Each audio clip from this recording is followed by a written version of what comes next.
Mes bien-aimés frères et sœurs, arrêtez-vous un instant. Respirez profondément. Aujourd'hui, j'ai un message puissant à partager avec vous. Un message qui pourrait changer votre vie, transformer votre manière de voir les obstacles et renouveler votre foi. Combien de fois avez-vous essayé d'ouvrir une porte qui restait obstinément fermée? Combien de fois avez-vous frappé, insisté, supplié, et pourtant, rien ne bougeait? Combien de fois avez-vous persévéré sur un chemin qui ne menait qu'à l'épuisement, à la frustration et parfois même à l'angoisse la plus profonde? En ce moment même, peut-être vous sentez-vous comme perdu dans un désert immense. Vous avancez jour après jour, pas après pas, mais vous ne voyez toujours pas la fin. L'horizon semble sans cesse reculer. Vous priez avec ferveur, vous cherchez des réponses, vous frappez à toutes les portes spirituelles, mais rien ne bouge. Le silence de Dieu vous pèse. L'attente devient insupportable. Et si aujourd'hui même, Dieu vous murmurait ces mots à l'oreille: « Mon enfant, ne force rien. Arrête de lutter. Laisse-moi te montrer le chemin que j'ai préparé pour toi. » Ce message est pour vous qui êtes fatigués, pour vous qui n'en pouvez plus de lutter contre des murs invisibles, pour vous qui avez l'impression de courir dans le vide. Il est temps, mes amis, de déposer vos fardeaux. Il est temps de cesser de vous agiter inutilement et de commencer véritablement à écouter. Laissez-moi vous révéler quelque chose de profond. Parfois, le silence de Dieu n'est pas une absence. Non, mes amis. Parfois, l'absence de réponse est déjà une réponse en soi. Et parfois, ce silence qui vous tourmente est en réalité une préparation divine pour quelque chose de plus grand que vous ne pouvez l'imaginer. Nous vivons dans un monde d'immédiateté. Nous voulons tout de suite. Un clic, et nous avons des réponses. Une commande, et nous sommes livrés le lendemain. Mais le royaume de Dieu ne fonctionne pas selon la logique de notre monde moderne. Dieu n'est pas Amazon. Dieu n'est pas un distributeur automatique de bénédictions. La Bible nous rappelle avec force dans Isaïe chapitre 55, versets 8 et 9. « Mes pensées ne sont pas vos pensées, et vos voix ne sont pas mes voix, dit l'Éternel. Autant les cieux sont élevés au-dessus de la terre, autant mes voix sont élevées au-dessus de vos voix, et mes pensées au-dessus de vos pensées. » Comprenez bien ces paroles puissantes. Nous avons tendance à vouloir tout comprendre, tout contrôler, tout obtenir immédiatement selon notre calendrier humain. Mais Dieu, dans sa sagesse infinie, voit infiniment plus loin que nous. Il prépare ce que nous ne pouvons même pas imaginer dans nos rêves les plus fous. Il orchestre des synchronicités que notre esprit limité ne peut concevoir. Permettez-moi de vous raconter l'histoire extraordinaire d'Abraham et Sarah. Dieu leur avait fait une promesse magnifique, une descendance aussi nombreuse que les étoiles dans le ciel. Quelle promesse incroyable! Mais les années passaient, 1 année, 2 années, 10 années, 20 années. Et ils ne voyaient toujours rien venir. Imaginez leur frustration, imaginez leur confusion. Sarah vieillissait, le temps biologique s'écoulait. La promesse semblait de plus en plus impossible selon la logique humaine. Alors, dans leur impatience bien humaine, ils ont décidé de prendre les choses en main. Ils ont essayé de précipiter la promesse divine par leurs propres moyens. Abraham a eu un enfant avec Agar, la servante de Sarah. Cet enfant s'appelait Ismaël. Et quel fut le résultat de cette précipitation? Des complications familiales, des jalousies, des conflits qui se répercutent encore aujourd'hui dans l'histoire de l'humanité. Des leçons douloureuses mais précieuses sur la patience et la foi véritable. Mais écoutez bien, Dieu n'a jamais abandonné sa promesse. Au moment divinement parfait, quand Sarah avait 90 ans et Abraham 100 ans, quand c'était humainement totalement impossible, Isaac était né, le fils de la promesse, le miracle attendu. Qu'est-ce que cela nous enseigne? Que nos tentatives de forcer la main de Dieu créent souvent plus de problèmes qu'elles n'en résolvent. que notre impatience peut nous faire manquer la bénédiction parfaite que Dieu a préparée. Regardons maintenant un autre exemple biblique puissant. Le peuple d'Israël venait d'être libéré miraculeusement d'Égypte. Les plaies, la mer Rouge qui s'ouvre, la colonne de nuée et de feu. Dieu avait multiplié les signes et les prodiges. Ils étaient en route vers la terre promise, cette terre de lait et de miel. Le voyage aurait dû prendre quelques semaines tout au plus, quelques semaines de marche pour entrer dans leur destinée. Mais qu'est-ce qui s'est passé? Arrivés au seuil de la terre promise, au lieu d'attendre l'instruction divine avec patience et confiance, ils ont douté, ils ont murmuré, ils ont critiqué Moïse, ils ont remis en question la bonté de Dieu. Résultat catastrophique, une marche de quelques semaines s'est transformée en 40 longues années d'errance dans le désert. 40 ans, toute une génération perdue parce qu'ils n'ont pas su attendre avec foi. Leur impatience, leur manque de confiance, leurs murmures incessants ont retardé la bénédiction de plusieurs décennies. Combien d'entre nous font exactement la même erreur aujourd'hui? Combien d'entre nous transforment un processus de quelques mois en années de souffrance inutile à cause de notre impatience et de notre incapacité à faire confiance au timing de Dieu? Mais l'exemple le plus puissant, l'exemple ultime que nous devons méditer, c'est celui de Jésus lui-même dans le jardin de Gethsémanée. Face à la croix, face à la souffrance la plus atroce qui l'attendait, Jésus a prié ces paroles bouleversantes. « Père, s'il est possible, que cette coupe s'éloigne de moi. » Il était Dieu fait homme. Il aurait pu, à tout moment, changer le cours des événements. Il aurait pu appeler 12 légions d'anges à son secours. Il aurait pu descendre de la croix et montrer sa puissance à tous ses détracteurs. Mais écoutez bien la fin de sa prière. « Toutefois, non pas ma volonté, mais la tienne. » Voilà la soumission parfaite. Voilà l'abandon total à la volonté divine. Jésus, dans son humanité, exprime son désir. Mais dans sa divinité et sa sagesse, il choisit de ne pas forcer, de ne pas imposer sa volonté, mais de s'aligner totalement sur le plan du Père. Et c'est précisément par cette soumission que le plus grand miracle de l'histoire de l'humanité s'est accompli. Notre salut, notre rédemption, notre réconciliation avec Dieu. Mais des bien-aimés, comprenez bien les dangers de forcer les choses. Quand nous insistons pour obtenir quelque chose à notre manière, selon notre timing, selon notre compréhension limitée, nous nous exposons à 3 conséquences désastreuses. Premièrement, la confusion. Quand nous forçons, nous créons un chaos spirituel. Nous ne savons plus distinguer la voix de Dieu de nos propres désirs. Nous ne savons plus si nous marchons dans la volonté divine ou dans notre propre obstination. Deuxièmement, la déception.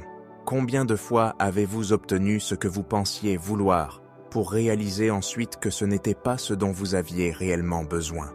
Combien de portes avez-vous forcées pour découvrir que derrière se cachait non pas une bénédiction, mais une complication? Troisièmement, l'épuisement spirituel.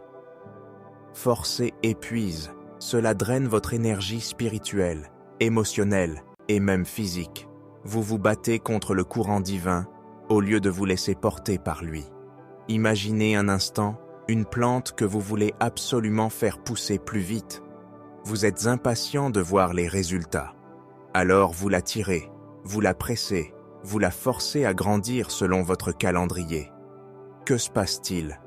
Elle se brise, les racines s'arrachent, la tige se casse. Votre impatience détruit ce que vous vouliez voir grandir.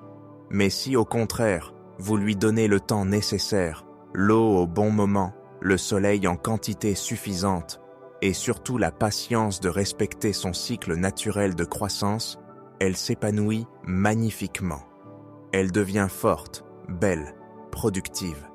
La foi fonctionne exactement de la même manière, mes amis. Ce n'est pas l'insistance forcenée qui produit le fruit spirituel. Ce n'est pas l'agitation constante qui fait avancer le royaume de Dieu dans votre vie. C'est l'obéissance paisible et la patience confiante. Maintenant, je veux être très clair avec vous. Ne plus forcer ne signifie absolument pas abandonner. Cette distinction est cruciale. Trop de gens confondent l'abandon de la lutte avec l'abandon de la foi. C'est une erreur fondamentale. Lâcher prise signifie déposer l'impatience toxique qui vous ronge. Cela signifie attendre avec confiance, active, pas avec résignation passive. Cela signifie laisser Dieu travailler en silence dans les coulisses de votre vie, même quand vous ne voyez rien se produire à l'œil nu. Laissez-moi vous donner des clés pratiques et concrètes que vous pouvez appliquer dès aujourd'hui. Première clé, priez dans le silence. Asseyez-vous chaque jour, même si ce n'est que 5 ou 10 minutes, sans rien demander à Dieu. Oui, vous avez bien entendu, sans rien demander. Contentez-vous d'écouter. Ouvrez votre cœur. Créez un espace de silence intérieur. Vous serez absolument surpris de ce que Dieu peut déposer dans un cœur silencieux et disponible. Dans le bruit constant de nos villas modernes, nous avons perdu l'art du silence contemplatif. Deuxième clé, ne décidez jamais dans la précipitation. Si un choix important se présente à vous, ne dites pas oui sous la pression des circonstances ou sous la pression des gens. L'Esprit Saint ne presse jamais. Retenez bien cela. L'Esprit Saint ne presse jamais.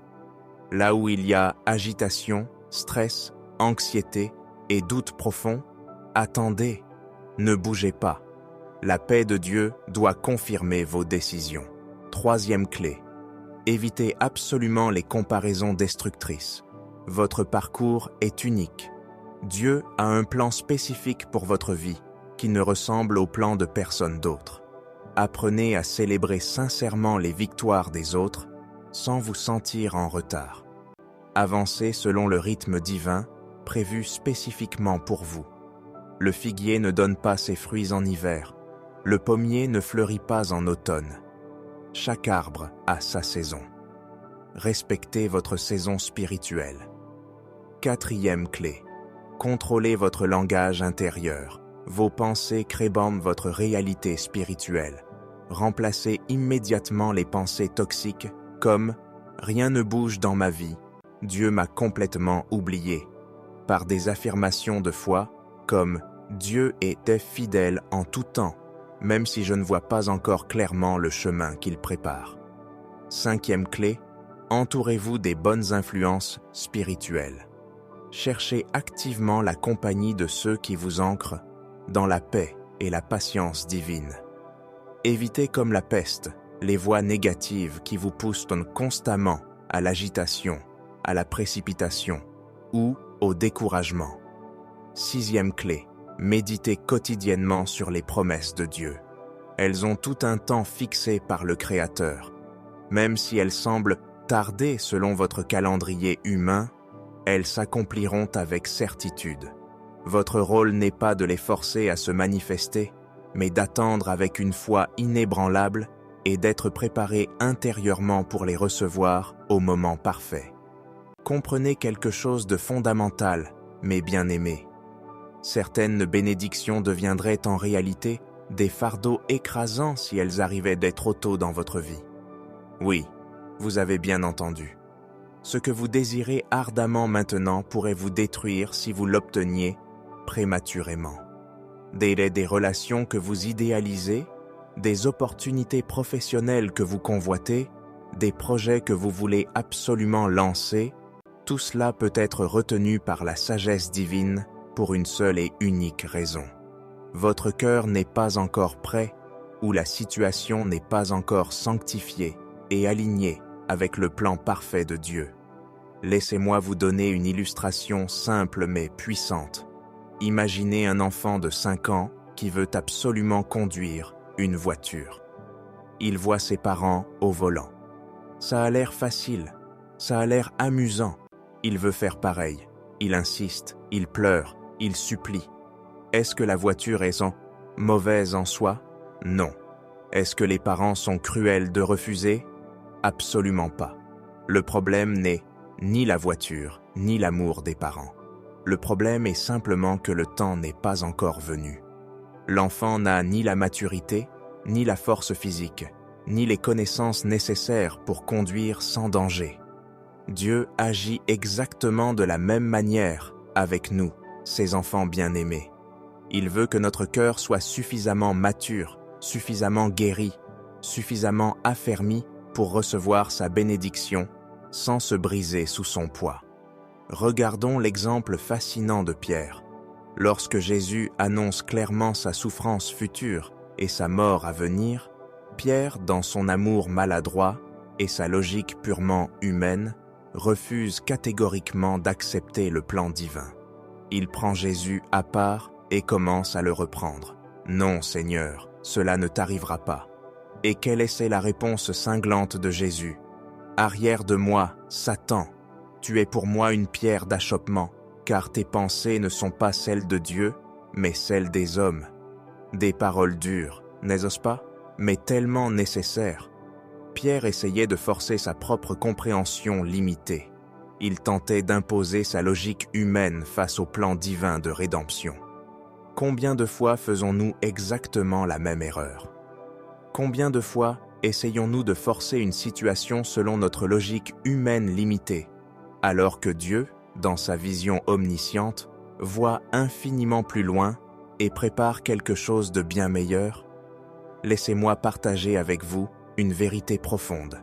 Souvent, très souvent même, Dieu agit dans le silence profond, pas dans le bruit et l'agitation. Rappelez-vous l'histoire puissante du prophète Élie. Élie attendait une manifestation spectaculaire de Dieu. Il attendait dans le tonnerre assourdissant. Il cherchait Dieu dans le feu dévorant. Il espérait le voir dans le tremblement de terre violent. Mais où Dieu s'est-il finalement manifesté? Dans un souffle doux et léger, un murmure à peine audible, une présence subtile mais indéniable. De la même manière, aujourd'hui, nous devons absolument apprendre à reconnaître le murmure subtil de Dieu dans nos vies.